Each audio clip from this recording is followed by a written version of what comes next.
Felix Baumgartner, who once broke the world record for the highest skydive by jumping from the edge of space, has died in a motorized paragliding accident in Italy.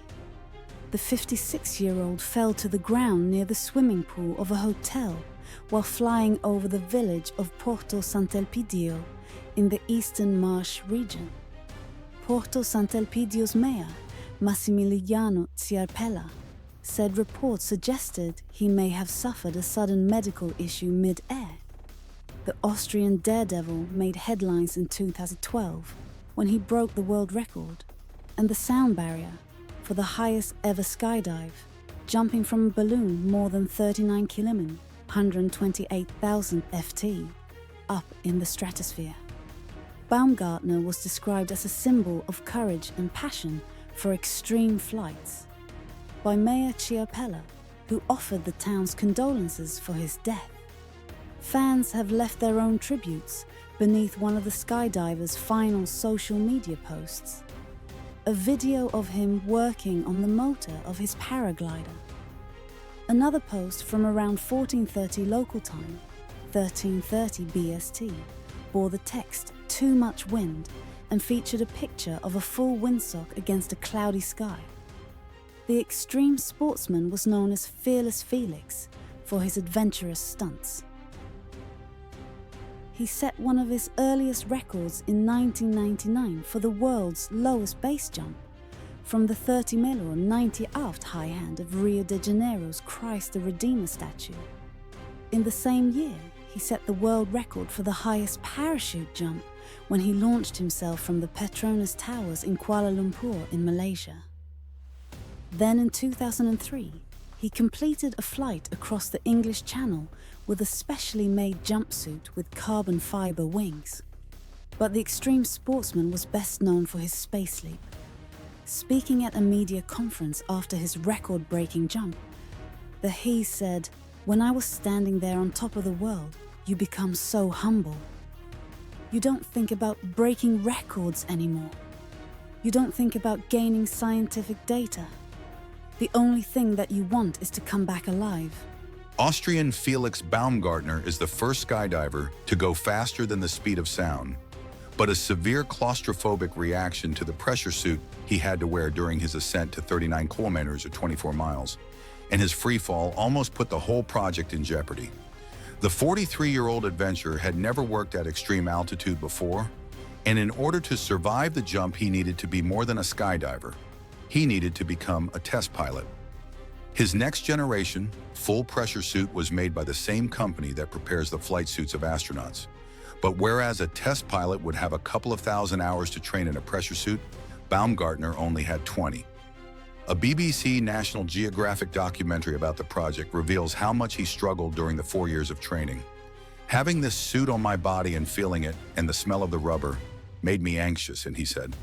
So anxious that he took a year off training, returned to his home in Austria, and had hypnotherapy to help him prepare mentally for the challenge.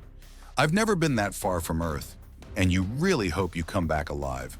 Retired U.S. Air Force Cole Joe Kittinger, who previously held the record for the highest free fall, acted as Baumgartner's radio link in mission control at Roswell Airport and understood the risks of the dive better than anyone else. The vacuum, the nothingness, it's waiting there to kill you immediately. It's hostile up there. There's no pressure. It's cold. There's the glare. If something breaks, that's it, he said. The mission was funded by Red Bull, but the money came at a price, a 12-month deadline which the scientists were not used to.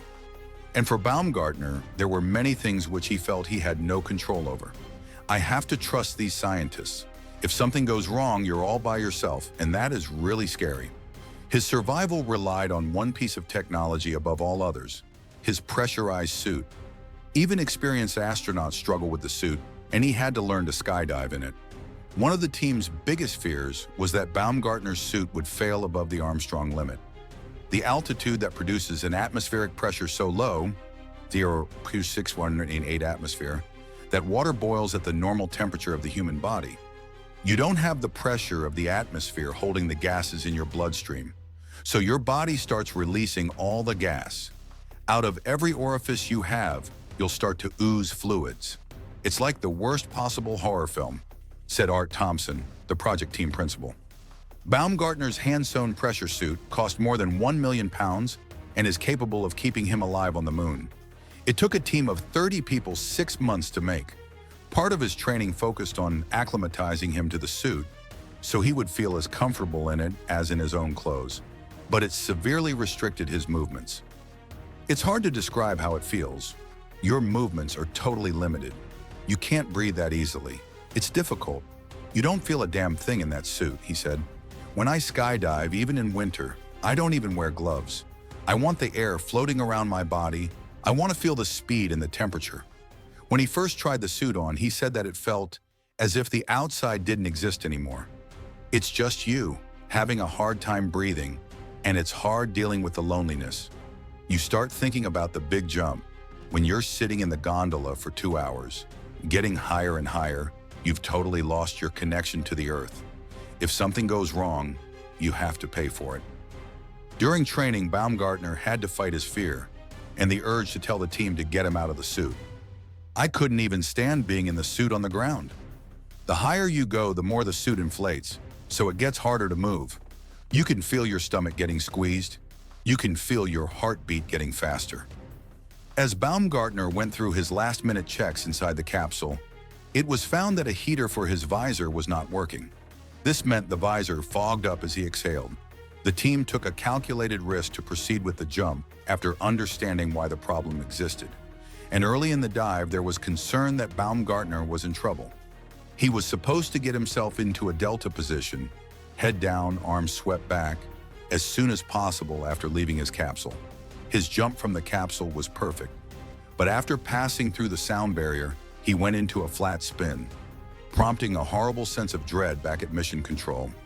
If he was unable to stop the spin, blood would rush to his brain, causing a readout, which might result in an aneurysm, brain damage, or death.